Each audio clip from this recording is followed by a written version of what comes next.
नटवर लाल, ये नाम आपने जरूर सुना ही होगा। चालाक या अक्सर धोखा देने में माहिर लोगों को इस नाम से पुकारा जाता है।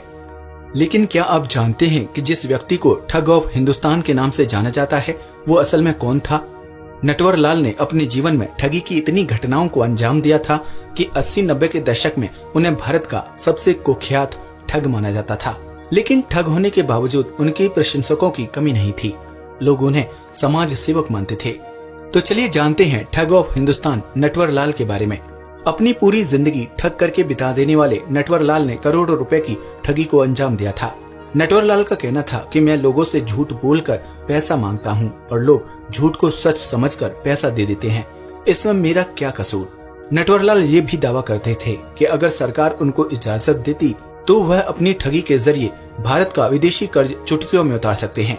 नटवर लाल अपनी ठगी की वजह से कई दशकों तक भारत के मोस्ट वांटेड मैन थे। नटवर लाल का असल नाम मिथिलेश कुमार श्रीवास्तव था, जिनका जन्म बिहार के सीवान जिले से 2 किलोमीटर दूर स्थित गांव बंगरा में हुआ था। वो पेशे से एक वकील थे। आज नटवर लाल को सिर्फ किस्से कहानियों में याद किया जाता है। नटवर लाल ने भारत की कई ऐतिहासिक धरोहरों को झांसा देकर बेच दिया था। जी हाँ, आपने बिल्कुल सही सुना, एक ऐसा ठग जिसने ठगी के मामले में ऐतिहासिक धरोहरों को भी नहीं बख्शा। नटवर लाल ने 3 बार ताजमहल, 2 बार लाल किला और 1 बार राष्ट्रपति भवन को बेच दिया था। यही नहीं, 1 बार उन्होंने भारत की संसद को भी झांसे से बेच दिया था।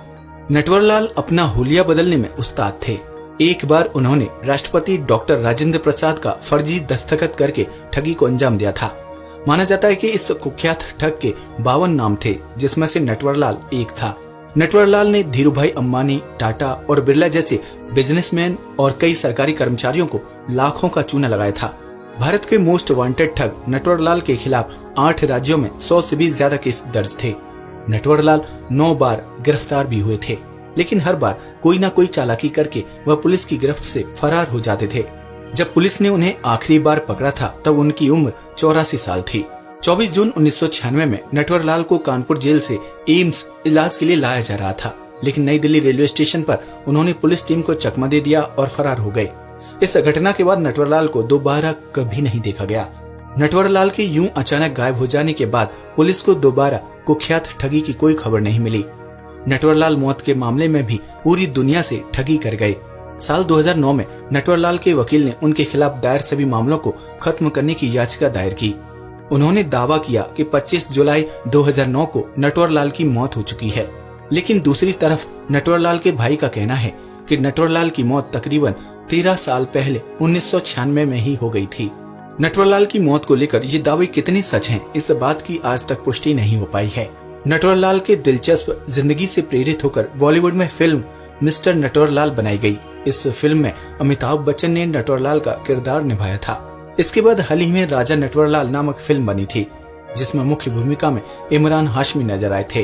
कई ठगी को अंजाम देने के बाद भी लोग नटवर लाल को भला आदमी मानते हैं। उनका कहना है कि नटवर लाल लोगों की मदद करता था। बिहार में उनके गांव के लोगों ने नटवर लाल के नाम पर एक स्मारक की स्थापना करने की मांग की थी। नटवर लाल से प्रभावित होकर कई लोगों ने ठगी को अंजाम दिया।